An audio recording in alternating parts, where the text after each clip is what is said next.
They lost their so-called caliphate.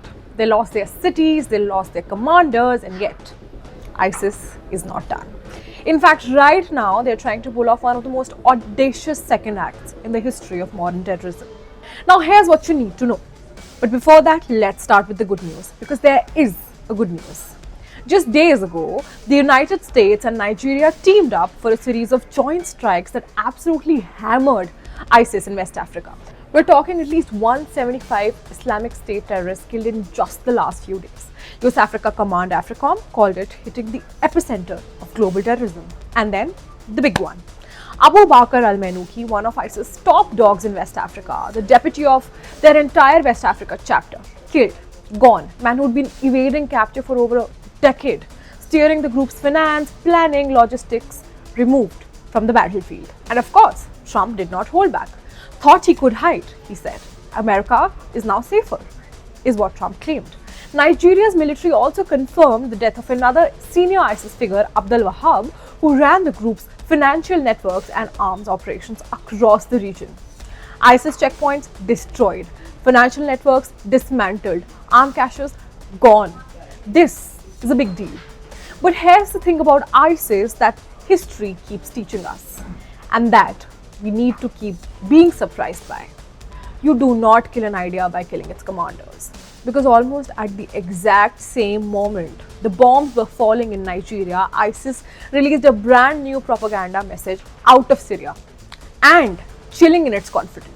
The message: continue fighting, do not surrender. A new phase of fighting has begun. A new phase.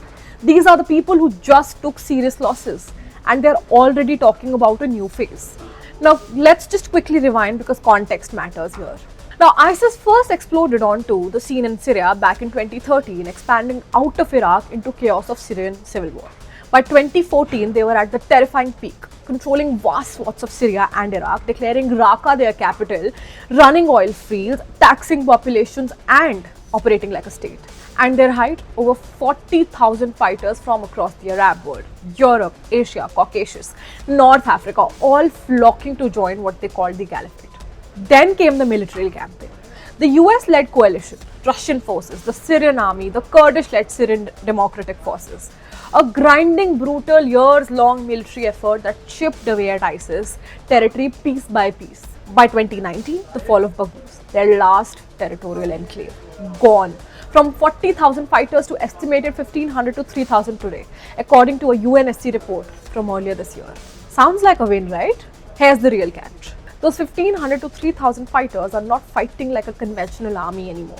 They don't need to. They are operating in small, fast mobile cells, hit and run, improvised explosive devices, assassinations, ambushes on military checkpoints in the dead of night, particularly in the vast Syrian desert, that huge ungoverned stretch of land between Homs and Deir ez-Zor, and in the border regions of Iraq. As one retired official put it to analysts this week, what we are witnessing today is a different version of the organization, one that depends more on guerrilla warfare and security exhaustion than on the direct control of cities. In other words, ISIS has adapted. It's learning faster, specifically targeting areas where state control is weak. And Syria right now has a lot of weak spots. Now, ISIS's latest message focused specifically on foreign fighters still inside Syria, urging them not to surrender to Syrian authorities, warning them the government will gradually eliminate them. And this is where it gets even more complicated. Because right now, thousands of foreign nationals with alleged ISIS links are sitting in detention camps in northeastern Syria, places like Al-Hol and Roj, run by Kurdish SDF forces. The UN has been warning for years that these camps are essentially a ticking clock, unresolved, overcrowded, and potentially a fertile ground for radicalization and regrouping. ISIS knows this very well. That's exactly why their latest call is aimed directly at those fighters. Analysts say that the group is terrified of losing what's left of its most experienced cadre and is desperately trying to remobilize them before they drift away or get repatriated. Syrian security forces say they have it under control, that the propaganda reflects the weakness of the organization more than any real strength on the ground. Maybe, but experts aren't so sure.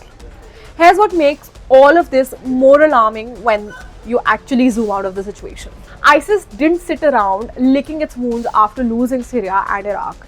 It pivoted strategically, deliberately. West Africa, Nigeria, Niger, Mali, Burkina Faso became a major new theatre of operations, and ISIS found the perfect environment to exploit ungoverned spaces, ethnic grievances, economic desperation, weak state institutions.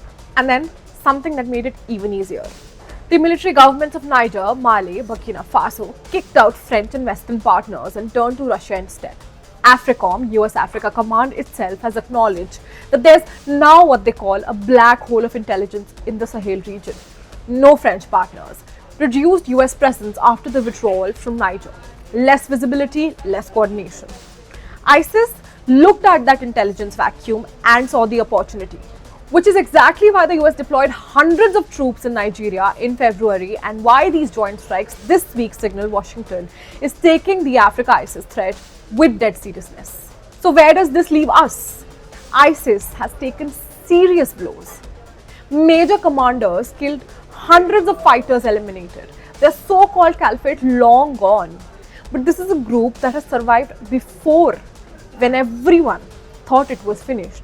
It survived the death of Abu Bakr al-Baghdadi. It survived the fall of Mosul.